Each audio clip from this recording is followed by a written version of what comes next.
Je ne sais pas si tu as vu ça à propos de Félix, quelqu'un, une personne de famille italienne. Ou tu sais, c'est que Félix a passé de nombreuses années. Il était chauffeur de taxi. Il était chauffeur de taxi. Il était beaucoup de choses de ce genre. Mais même avec une très mauvaise réputation.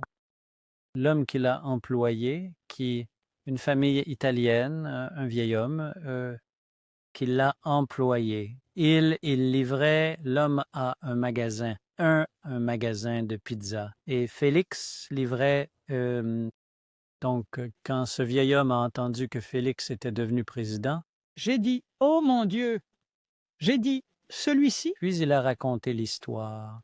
Cela a même été écrit. tu appelles ça Euh, une décision. J'espère que pouvez-vous me montrer? C'était comme ce type qui ne pouvait même pas faire le travail de livrer des pizzas.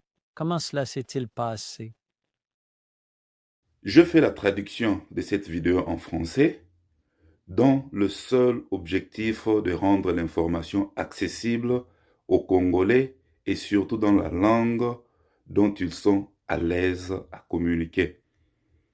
Mais notre grande question est quelle est la réaction de notre gouvernement par rapport à ces propos tenus, parce que ce sont des propos dégradants.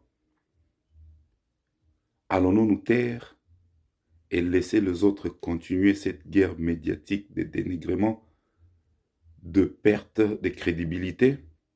Parce qu'il faut d'abord savoir que la confiance, la crédibilité, sur le plan international, surtout en diplomatie ou dans les affaires, elle est très importante. Et nous ne pouvons pas laisser des gens saper notre image, notre personnalité. Et aussi à la fin, vous savez, quand vous vivez et vous aspirez aux grandes choses, il faut soigner votre image. Ça, c'est juste une parenthèse. Donc, enlevez toute idée de penser pouvoir soutenir Kagame ou bien défendre ses propos.